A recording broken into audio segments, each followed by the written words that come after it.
నమస్తే. పూవర్తి గ్రామానికి మనం ఎంటర్ అయ్యాం.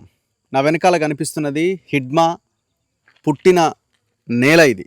హిడ్మా పుట్టిన నేల, ఆ గడ్డ మీదకి మనం ఎంటర్ అయ్యాం. మాడ్వి హిడ్మా మురియా తెగకు చెందిన వ్యక్తి. మీరు గూగుల్‌లో కూడా సెర్చ్ చేయొచ్చు. మురియా తెగ అని కొడితే చాలా ఫెరోషియస్‌గా వీళ్ళు ఉంటారు. సో, చాలా సమిష్టిగా పనిచేస్తారు. చాలా యుద్ధ వీరులుగా వీళ్ళని మనం పరిగణించొచ్చు. సో, అంత ఫెరోషియస్‌గా వీళ్ళుంటారు ఈ తెగకు సంబంధించిన వాళ్ళు. సో, ఆ తెగకు సంబంధించిన వాడే మాడ్వి హిడ్మా. ఈ హిడ్మా సుక్మా జిల్లా పూవర్తి అనే ఈ గ్రామంలో మనం నిలబడ్డ ఈ గ్రామంలోనే జన్మించాడు. సో, మీరు సోషల్ మీడియాలో హిడ్మా చనిపోయిన తర్వాత ఆ తల్లి కూర్చొని ఏడుస్తున్న దృశ్యాలు కూడా ఇగో ఈ ఇంటికి సంబంధించిన దృశ్యాలే అవి.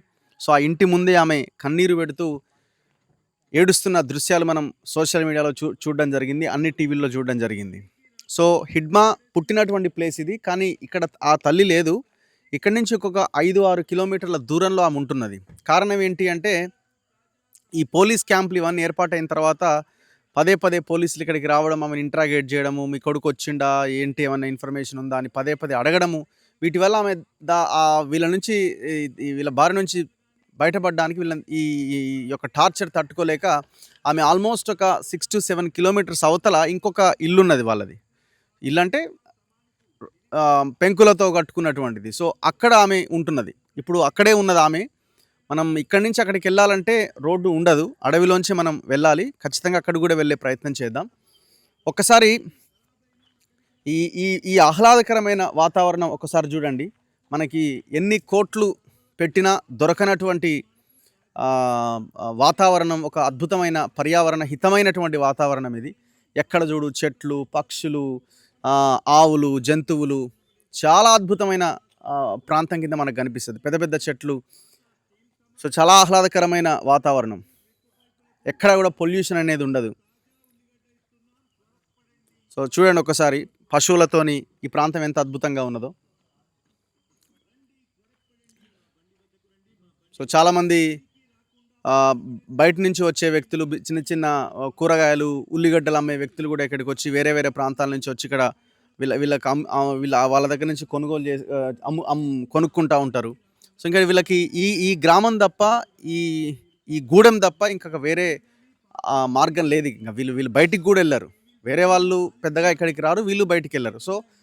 సో, చాలా ఇండిపెండెంట్గా వీళ్ళ జీవనాన్ని సాగిస్తూ ఉంటారు. ఈ ఆదివాసీలు, ఈ గోండులు, వీళ్ళంతా కూడా. వీళ్ళకి ఆ గోండు భాష తప్ప ఇంకొక వేరే భాష కూడా రాదు. హిందీ కూడా వీళ్ళకి రాదు. సో, ఆ భాషలో ఉన్న వాళ్ళు ఎవరైనా మనం మాట్లాడితేనే వాళ్ళు మాట్లాడతారు. ఏ కొత్త వ్యక్తి కనిపించినా చాలా డిఫరెంట్గా చూస్తారు. సో, ఇది ఒక అంగన్వాడీ సెంటర్ అట. ఈ హిడ్మా ఇంటికి ఆనుకొని ఉన్న ఒక అంగన్వాడీ సెంటర్ ఇది. మనకు కనిపిస్తున్నది చూడండి. అంగన్వాడీ కేంద్ర పూవర్తి గ్రామం నెంబర్ 02 అని ఉన్నది. కార్యకర్త కా నామ్. సో, ఎవరైతే అంగన్వాడీ నిర్వాహకురాలు ఉందో వాళ్ళ ఫోన్ నెంబర్, వాళ్ళ పేరు కనిపిస్తూ ఉంది. అయితే హిడ్మా బ్రదర్ ఎవరైతే వాళ్ళ అన్న వదిన ఇక్కడ ఉంటారట. వాళ్ళ అన్న వదిన ఉన్న ఇల్లుది. మీరు హిడ్మా చనిపోయిందన్న వార్త తెలియగానే ఇక్కడే ఆ తల్లి ఏడుస్తూ కనిపించిన దృశ్యాలు మనకి. ఇది వాళ్ళ బ్రదర్ అండ్ వాళ్ళ వదిన ఉన్న ఇల్లుది. దీని వెనకాల ఇప్పుడు హిడ్మా ఉన్న ఇల్లు ఎక్కడ? బ్యాక్ సైడా? వెనకాలది లేదా? ఓకే.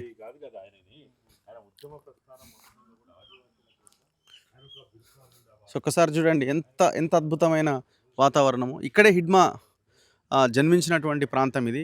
జన్మించినటువంటి గడ్డ ఇది. హిడ్మా పుట్టింది కూడా ఇక్కడే. దాని తర్వాత వీళ్ళు ఇక్కడి నుంచి వెళ్ళిపోవడం జరిగింది.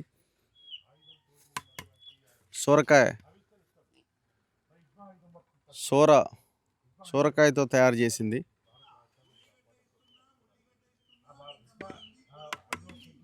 సో, ఈ పెంకుటిల్లే హిడ్మా బ్రదర్ వాళ్ళ ఇల్లు ఇది. సో, చాలా పెద్ద ఎత్తున వీళ్ళకి ఆవులు, పశువులు కూడా ఇక్కడ ఉన్న పరిస్థితి మనం చూస్తూ ఉన్నాం. సో, ఇక్కడి నుంచి మనం ఒక 5-6 కిలోమీటర్లు కనుక నడుచుకుంటూ వెళ్తే హిడ్మా తల్లి ఉన్న ఆ గ్రామం మీన్స్ ఆ ప్రాంతానికి మనం చేరుకోగలుగుతాము. సో, చాలా అద్భుతమైన ప్రాంతంగా మనం చెప్పొచ్చు. ఇప్పుడు ఎందుకు ప్రభుత్వాలు ఈ ఆపరేషన్ కగార్ పేరుతో ఈ యుద్ధానికి దిగినాయనంటే దానికి పెద్ద కారణం ఉన్నది. దానికి ఒక పెద్ద రీజన్ ఉన్నది. మనకు కనిపిస్తున్న ఈ ఫోటోలో ఈ భారతదేశానికి సంబంధించిన ఈ మ్యాప్‌లో పింక్ కలర్‌లో మనకు కనిపిస్తున్నదంతా కూడా ఫిఫ్త్ షెడ్యూల్డ్ ఏరియా. ఈ గ్రీన్ కలర్‌లో కనిపిస్తున్న ఇదంతా కూడా sixth scheduled area. Sixth schedule area అంటే నార్త్ అండ్ ఈస్ట్ ఈశాన్య రాష్ట్రాలకు సంబంధించిన ఏరియా. అక్కడ కొన్ని ఈ దేశంలో ఈ రాజ్యాంగంలో కొన్ని వాళ్ళకి హక్కులున్నాయి. ఫిఫ్త్ షెడ్యూల్ ఏరియాలో మొత్తం కూడా అటవీ ప్రాంతం ఉంది. ఇది కొంత పార్షల్ ఉంది and full covered fifth schedule area ఉన్నది. ఇప్పుడు మనం ఉన్న ఈ జిల్లా సుక్మా జిల్లా, మనం ఉన్న ఈ గ్రామం పూవర్తి గ్రామం. ఈ సుక్మా జిల్లా మొత్తం ఫిఫ్త్ షెడ్యూల్ ఏరియాలో ఉంటుంది. అంటే వీళ్ళకి ఈ అడవి సంపద మీద పూర్తి హక్కులు వీళ్ళు ఆదివాసీలు ఈ వర్గాలు కలిగి ఉంటాయి. వీళ్ళు ఈ అడవి ఎవరిది అని అంటే ఆదివాసీలదే, ఈ మూలవాసులదే ఈ అడవి అన్నది. మనకు ఒకసారి చూడొచ్చు, ఛత్తీస్గఢ్లో కూడా ఇగో ఇన్ని జిల్లాలు ఉన్నాయి. సుర్గుజా, కొరియా, బస్తర్, దంతెవాడ, కోబ్రా, జష్పూర్, కాంకేర్, బలరాంపూర్, సూరజ్పూర్, నారాయణపూర్, బీజాపూర్, సుక్మా, కొండగాం. ఈ జిల్లాలన్నీ కూడా ఫుల్లీ కవర్డ్ ప్రాంతాలు ఛత్తీస్గఢ్ రాష్ట్రంలో. కొన్ని పార్షల్లీ అంటే కొంత ఏరియా, పాక్షికంగా ఏరియా కొంత, కొన్ని జిల్లాల్లో ఇది ఉన్నది. ఇప్పుడు మన తెలంగాణ విషయానికి వస్తే కూడా మన తెలంగాణలో పార్షల్గా ఆదిలాబాద్, ఖమ్మం, మహబూబ్ నగర్, వరంగల్ ఈ జిల్లాల్లో కొంత ఏరియా ఫిఫ్త్ షెడ్యూల్డ్ ఏరియాలో ఉంటుంది. ఫిఫ్త్ షెడ్యూల్డ్ ఏరియాలో ఉన్నటువంటి ప్రజలు ఎవరైతే, ఈ ఆదివాసీలు ఎవరైతే, ఈ గిరిజనులు, ఈ ట్రైబ్స్ ఎవరైతే ఉన్నారో వాళ్ళకి పూర్తి హక్కులు ఈ అడవి మీద వాళ్ళకు ఉంటాయి. ఇప్పుడు ఈ ఫిఫ్త్ షెడ్యూల్ని ప్రభుత్వాలు అమలు చేయడానికి ఇష్టపడట్లేదు. కారణం ఏంటంటే ఈ అడవి మొత్తాన్ని బడా కార్పొరేట్ సంస్థలకు అప్పజెప్పాలన్నది ఒక భయంకరమైన కుట్ర. మార్చి 31, 2026 టార్గెట్ ఎందుకు డెడ్ లైన్ పెట్టారు అంటే ఈ పాటికే ఈ అడవిలో మైనింగ్ జరపడానికి, ఈ అడవినంతా ఈ కార్పొరేట్లకి, పెట్టుబడిదారులకు కేటాయించడానికి, కట్టబెట్టడానికి ఒక అగ్రిమెంట్స్ ఆల్రెడీ జరిగిపోయినాయి అన్న చర్చ కూడా ఉన్నది. అది ఎంతవరకు అన్నది ప్రభుత్వాలు చెప్పాలి. ఇప్పుడు బయట జరుగుతున్న డిస్కషన్ ఏంటి, ఎట్టి పరిస్థితుల్లో ఈ అడవిని కార్పొరేట్లకి ఇవ్వము అని ఒక సమాధానం చెప్పగలుగుతారా అంటే ప్రభుత్వం నుంచి ఇంతవరకు ఒక్క ఆన్సర్ కూడా రాలే. మరి ఎందుకు రాలేదు అంటే ఏదో జరగబోతుంది. ఆల్రెడీ హిడ్మా చనిపోయిన తర్వాత మా అడవంతా ఆగమవుతున్నదని ఒక అమ్మాయి వీడియో కూడా వైరల్ అవుతున్నది. మరి ఆ సిచ్యువేషన్ ఎందుకు వస్తున్నది? ఈ ఆపరేషన్ కగార్ అన్న దాని ఉద్దేశమే ఈ అడవి మొత్తం అదానీకో, అంబానీకో, ఇంకో కార్పొరేట్స్కో అప్పజెప్పే ఒక భయంకరమైన కుట్ర అన్నది అందరూ అంటున్నమాట, ఈ సమాజం అంతా అంటున్నమాట. కానీ ప్రభుత్వం దీన్ని ఖండించట్లేదు. సో వెళ్దాం, మాధవి హిడ్మాకు సంబంధించిన వాళ్ళ మదర్ ఇంకొక 6-7 కిలోమీటర్లు మనం లోపలికి అడవిలోంచి నడుచుకుంటూ వెళ్తే ఆమె మనకి కనబడే అవకాశం ఉంది. ఆమెతో మాట్లాడించే ప్రయత్నం చేద్దాం. వాళ్ళకి ఏ భాష కూడా రాదు, తెలుగు. సో ఏమవుతారు హిడ్మా మీకు? బావా. ఎట్లా మీకు బావా? వాళ్ళ చెల్లికి తెచ్చిన నేను, వాళ్ళ చెల్లికి నేను చేసుకున్నా. వాళ్ళ చెల్లికి మీరు చేసుకున్నారు? అవును, సొంత చెల్లికి చేసుకున్నారు? సొంత చెల్లికి. ఓకే. ఏం పేరు మీ పేరు? మా పేరు మడకం గోపి. మడకం గోపి. అవును. ఓకే. ఇప్పుడు మడకం రాజయ్య వాళ్ళ భార్య ఉన్నారు కదా, ఆమె కూడా మడకం కదా? అక్క అవుతుంది. అక్క అవుతుంది. అవును. సో ఆయన చేసుకోక ముందు మీకు ఇంత ముందు ఏమైనా రిలేషనా అంటే బంధువా? లేదు. అక్క. ఎప్పుడు చూసారు మీరు హిడ్మాని? హిడ్మాని చూసి ఒక 6 సంవత్సరాలు అయింది సార్. 6 సంవత్సరాలు అయింది. ఎక్కడ చూసారు? రావట్లేదు, అడవిలో ఉన్నాడు, ఎక్కడ ఉన్నాడు, కానీ దాని తర్వాత చూడలేదు మేము. ఎక్కడ చూసారు? దానికి మధ్యలో పోయి మేము కట్టి పొలాలు పోయి అక్కడ నేను కలుసుకున్నా. మా పొలాల దగ్గర కట్టి పొలాలు ఏరుకుంటా అక్కడ దారి పోయేటప్పుడు నేను కలుసుకున్నా సార్. ఏం మాట్లాడారు మీ బావతో? మా బావతోనే మంచిగా ఉన్నారా, మీరు ఇంటికాడ ఎట్లా ఉన్నారు, మీ పరిస్థితి ఎట్లా అని బావ చెప్తే నేను మంచిగా ఉన్నాము, మన కుటుంబం అంతా మొత్తం మీ మడవలంతా మంచిగా ఉన్నారు, మేము మీ చెల్లె మేము అంతా అందరు పిల్లల జిల్లాలో అన్ని మంచిగా ఉన్నామని మాట్లాడి చెప్పిన. నేను కూడా ఆడు కూడా అరుచుకున్నాడు. ఇప్పుడు మీ బావతోటి ఎంతమంది మొత్తం? వీళ్ళు ఒక్కో తల్లి కొడుకుండ్లు చెల్లెండ్లా, కొడుకుండ్లు 4, చెల్లెండ్లు 3. అడిమ్మాయికి చెల్లె 3, అక్క 1. మొత్తం 8 మంది. అవును. ఇప్పుడు హిడ్మాతో పాటు ఉన్న వాళ్ళు ఒక అన్న చనిపోయిండు, హిడ్మా చనిపోయిండు. ఇడమ తమ్ముళ్ళు 2 చనిపోయారు ముందు. దాని తర్వాత ఇడమ చనిపోయాడు ఈ సంవత్సరం. అన్న ఒక్కడే ఉన్నాడు, అక్క ఉన్నది, చెల్లెండ్లు 3 ఉన్నారు. ఏం చేస్తుంటారు మీరు? అక్కడ నిలబడండి. ఏం చేస్తుంటారు మీరు? మేము ఏం చేసేది లేదు, మేము భూమి పని చేసుకుంటాం. మాకంతా వ్యవసాయం ఇదే, మాకి మిరప తోట లేదు, ఇక పత్తి లేదు, ఏం లేదు. మేము ఇదే పని చేసుకొని బతకటోళ్ళం. ఇప్పుడు ఏడుంది మీ అత్తగారు ఏడున్నారు? అత్తమ్మ ఏడుంది? అత్తమ్మ ఓయంపరాలు ఉంది. ఆ, అక్కడ ఒక గుడిసె ఉంది, చిన్నబాబు కట్టుకున్నాడు. ఆ, ఆయన తమ్ముడు కొడుకు ఆ. కట్టుకున్నాడు, అక్కడ ఉంది ఉమ్, అత్తయ్య. ఓకే. ఇప్పుడు మేము వెళ్తే నడుచుకుంటూ వెళ్ళాలనా? నడుచుకుంటూ వెళ్తాం. ఇప్పుడు మనం ఇప్పుడు బండి కారు పోయడానికి మనకి దారి మంచిగా లేదన్న. ఆ, ఆ. ఇప్పుడు మీకు ఎప్పుడు తెలిసింది హిడ్మా ఇట్లా చేశారని? ఎప్పుడు మాకి పత్రాకారులు వచ్చి మాకు చెప్తే మేము తెలిసింది. మాకు అప్పుడు శివిర్ తగిలింది కదా, కాబట్టి మేము శివిర్ దగ్గర వెళ్ళేటప్పుడు విలేకరు అక్కడ నుంచి వస్తా మాకు మాట్లాడారు. ఈడు ఫోటో గీటో అన్ని చూపెట్టాడు. ఈడ మా ఫోటో నా ఎవరిది అది చూసుకోండి అంటే మాకు కొద్దిగా గుర్తు వచ్చింది. మేము ముందు చూసేటోళ్ళం కదా, అప్పుడు ఈడమన్నట్టే కనపడుతుంది. ఇది కూడా రాజేనట్టే కనబడుతుంది.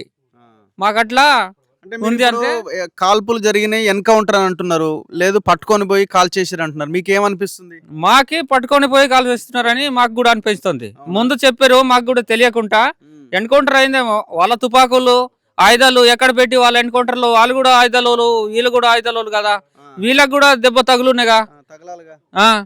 వాళ్ళు కూడా అంతే స్పెషల్ వాళ్ళు కదా. ఎంతమందికి ఏం చేశారో ఏంటో మనకు తెలియదులే, కానీ వాళ్ళు అన్ని ఆరోపణలు పెట్టి ఉన్నారు కదా. ఇప్పుడు ఆయన హోమ్ మినిస్టర్ వచ్చిండు కదా, విజయ్ శర్మ. విజయ్ శర్మ ఎక్కడికి వచ్చిండు? ఇక్కడికే వచ్చి ఎక్కడ ముందుగా ముందు వచ్చి మాట్లాడారు. ఇక్కడేనా? ఇక్కడే చింత చెట్టు కాడికి, చింత చెట్టు దగ్గరికి వచ్చి మాట్లాడిండు. కలిసి తిన్నారు కదా, ఆమెకి అన్నం పెట్టి ప్లేట్ కడిగి పెట్టినట్టున్నారు కదా. వాడు ఏమన్నాడంటే, ఇప్పుడు మీ ఎడమకి అడవిలో ఉంచి ఏం చేస్తారు, ఎడమకి గవర్నమెంట్ లో ప్రభుత్వంలో పంపిస్తే సిలిండర్ అయ్యి మంచిగా ఉంటాడు కదా, వాళ్ళ డబ్బులు కరోడో ఉంది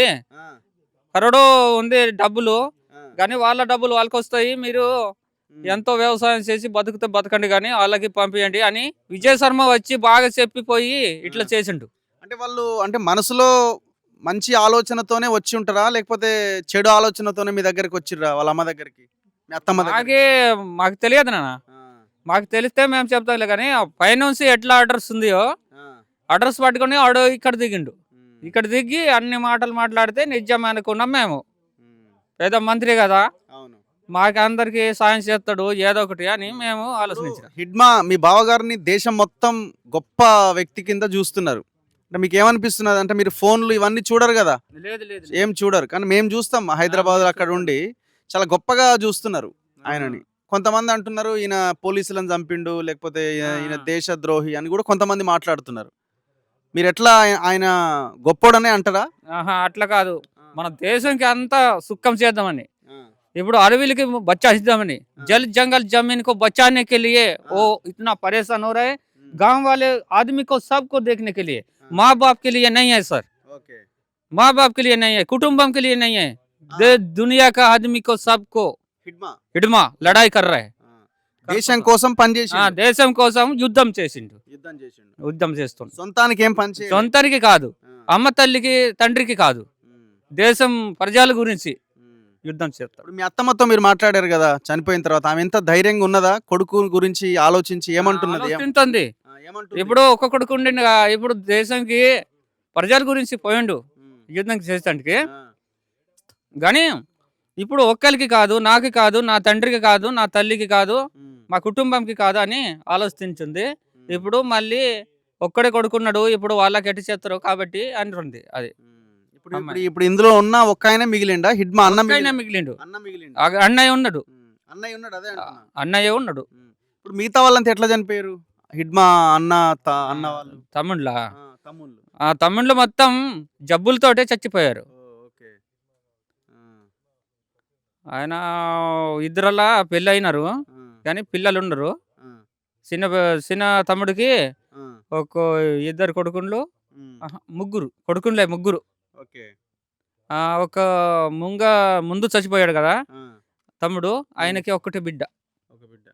వాళ్ళంతా ఎక్కడ ఉంటున్నారు ఇప్పుడు?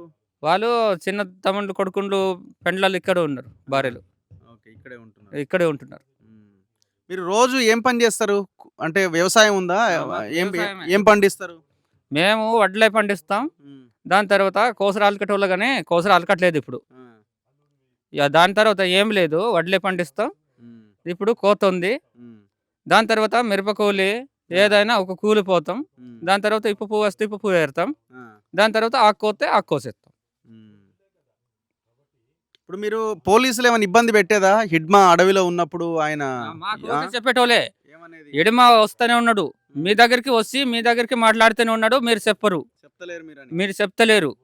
కానీ ఎడమ రాత్రికి వస్తాడు, మీకు అందరికి మాట్లాడి వెళ్ళిపోతాడు. ఎడమ రాడు తల్లి, రాడన్నా రాడు సారు అంటే కూడా చెప్పేటోళ్ళే. ఇప్పుడు ఎడమ చనిపోయాడు కదా, ఇప్పుడు ఏమంటారు ఇప్పుడు నాకు తెలియదు. అక్కడ నేను పోకడ రాకడ చేసేటోడిని. ఏదైనా పని ఉంటే నాకే పిలిపిస్తారు ఏడికి క్యాంప్ కాడికి. మిమ్మల్ని పిలిపించి ఏమంటారు? మమ్మీలో పిలిపించి ఆ, ఇది ఒక కట్టె తెమ్ము, ఇది ఒక బొంగు తెచ్చి ఆ, డబ్బులు ఇస్తామంటారు. ఆ. ఓకే. నేను కూడా ఒక్కడే వెళ్ళాను, కానీ ఒక ఇద్దరు ముగ్గురు నలుగురు తోటి నేను వెళ్తాను. నేను ఒక్కడే వెళ్ళాను అక్కడ. ఎందుకు అడుగుతారు అది? ఎందుకు కావాలి వాళ్ళకి? వాళ్ళకి ఏదో ఒక చేసేదట బొంగులకి. ఉమ్, ఈ కట్టెలేమో వంట వండేదానికి. ఆహా. మిమ్మల్ని ఇదేమంటారు? మమ్మల్ని అయితే ఏమంటారు. సో ఇప్పుడు మీరు ఎక్కడ, మీ ఇల్లు ఎక్కడ? మా ఇల్లు ఇక్కడికే, ఎక్కడుంది? ఆ టంకి దగ్గర. ట్యాంక్ దగ్గర ఉంది. ఇప్పుడు హిడ్మా ఇక్కడే పుట్టిండా?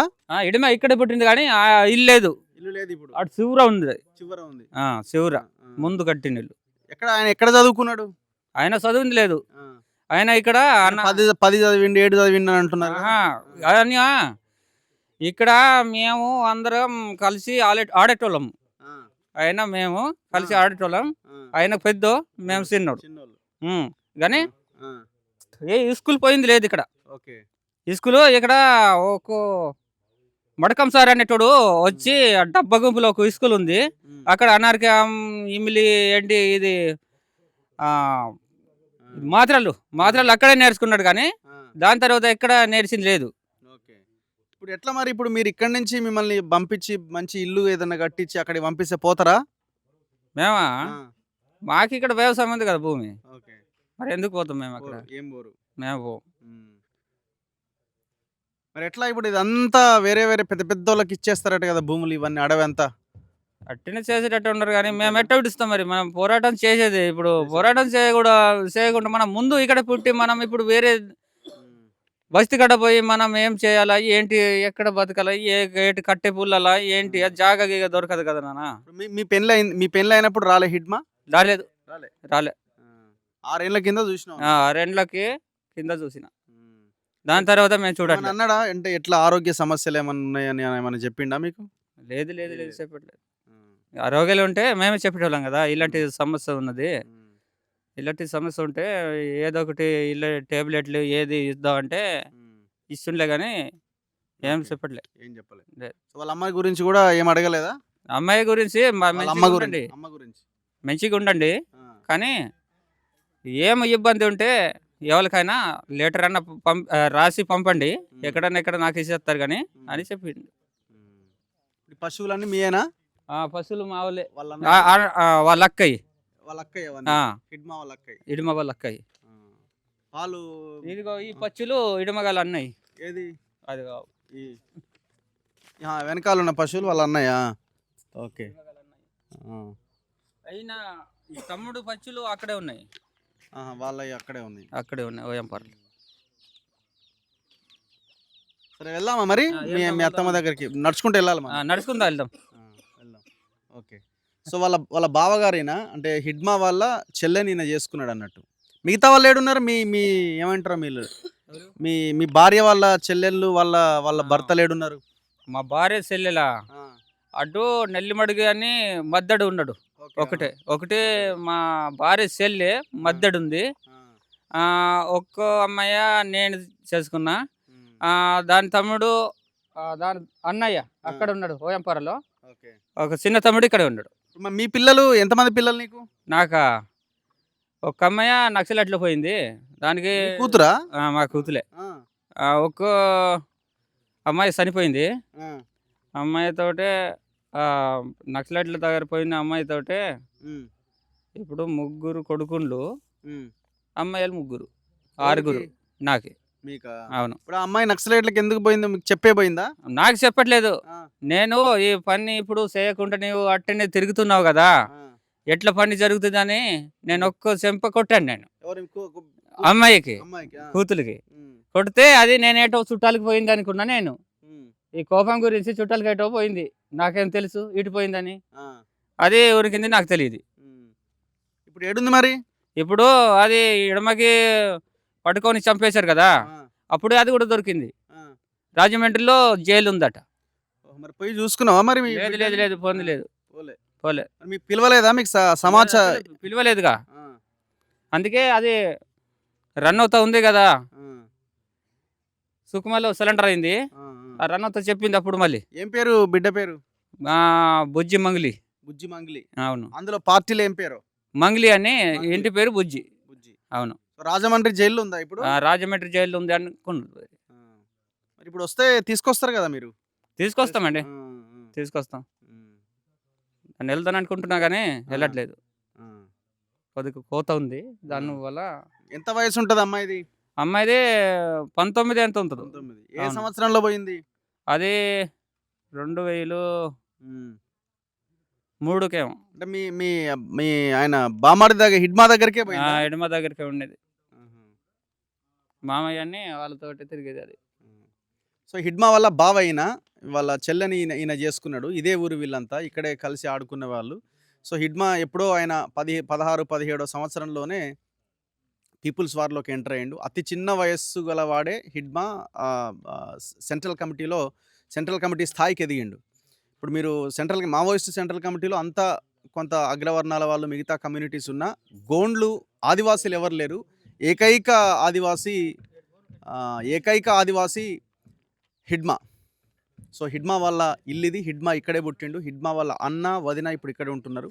వాళ్ళ అమ్మ ఇక్కడ ఉండట్లేదు. ఎందుకంటే ఆమెని పోలీసులు ఆయన బతికున్నప్పుడు పదే పదే పిలవడం, పదే పదే ఇక్కడికి రావడంతోటి ఆమె విసుగు చెంది ఇక్కడి నుంచి 5, 6 కిలోమీటర్ల దూరంలో ఆమె ఉంటున్నది. అక్కడికి మనం నెక్స్ట్ అక్కడికి వెళ్ళే ప్రయత్నం చేద్దాం. అక్కడికి వెళ్ళి ఆమెతో కూడా మనం మాట్లాడిద్దాం. కెమెరామెన్ పాషాతో రఘు, మన తొలి వెలుగు.